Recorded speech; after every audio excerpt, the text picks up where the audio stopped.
get rolling with treatment of opioid use disorder in your office. It does have some focus on medications, but it's also, there's a little bit about behavioral health integration as well. So I have nothing to disclose. The goal of this talk is to provide you with some sort of foundational tools for treating opioid use disorder.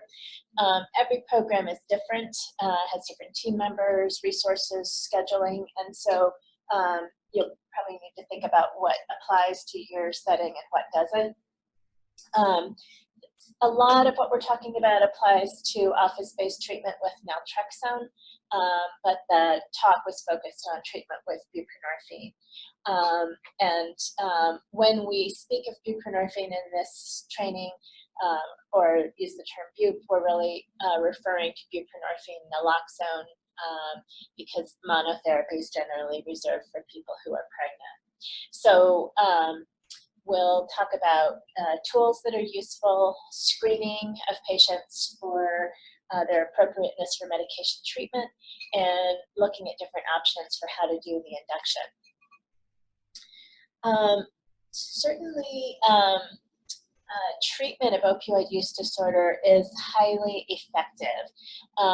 Studies have been published showing that office-based treatment in federally qualified health centers has similar results to other settings, with retention rates that are between 50 and 60% at the 6 to 12 month marker. So that means that a lot of people will drop out, and it's important from the get-go to recognize that that would happen no matter how much experience you had, how much expertise you had. That's just part of the nature of the disease, and so not to take it personally. This is not a solo sport. When we're treating opioid use disorder, it's really important to take a team-based approach, and I think in my experience, when I've seen medical providers take this on and then failed, they said that they can't do it, it's usually because they either haven't had a team or haven't engaged the team. So your team might be made up of a prescriber and a nurse, and ideally also include counselors, community health workers, medical assistants, and a pharmacist. So bringing everyone together to tackle this problem is really, really helpful. It makes it more fun and brings in a lot of needed additional expertise. It's important to recognize that as medical providers, we should really be addressing addiction as a disease and not a character flaw. In spite of a lot of social norms that persist around blaming people who have substance use disorders and a lot of stigmatizing attitudes, medical science is really clear that addiction is a brain disease, and we're most effective if we treat it like other chronic diseases. Part of that is thinking about the language that we use and the attitude that we bring to the table. So if a urine sample shows a drug that you weren't expecting, it's tempting to think that the patient lied to me. But if you can take a moment and reframe your thinking to something like, this patient's disease is uncontrolled, that can help to sustain your efforts and help keep your team focused on the treatment of this devastating and really lethal disease. Another part of that is thinking about the language that you use with the patient, but also with your team when you're talking about the patient. Terms like addict or dirty urine are stigmatizing and are non-clinical terms. So instead, talking about a person who has an opioid use disorder and a positive or abnormal urine drug screen can really help to frame things in a different and more clinically appropriate way. This doesn't happen overnight. We all bring a lot of acknowledged and sometimes attitudes that are hidden even to us, and it takes time to unearth those and really become aware of them, and particularly to change them. So it's an ongoing effort that you can engage in as a team. It can be helpful to have some materials available to use when you're introducing treatment to a patient. Having some kind of informed consent form or patient agreement is very useful and required in many settings. It's also really important to recognize that even though we're treating addiction, overdose can still happen.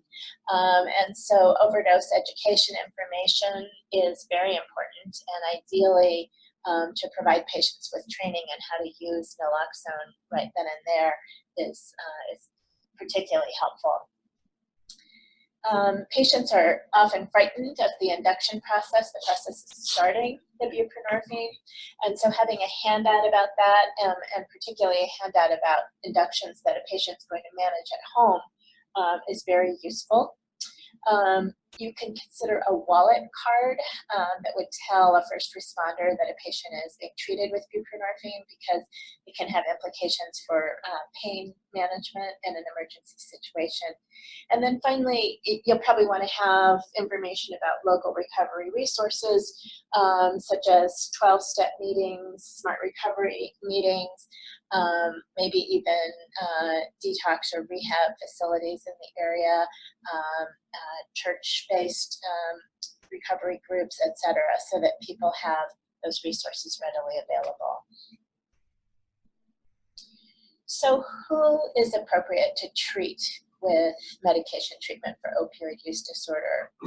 The patient should meet criteria for OUD, and we've reviewed that in the past in these talks, but just to briefly summarize it, people who have opioid use disorder generally have poor control over their urgings and cravings to use opioids. They use in spite of significant adverse consequences to their health, to their relationships, to their ability to carry out their roles. They typically have made efforts to quit or cut back and been unsuccessful. So in addition to meeting those criteria, you need to ascertain whether the patient is at least willing to commit to adhering to clinic visits.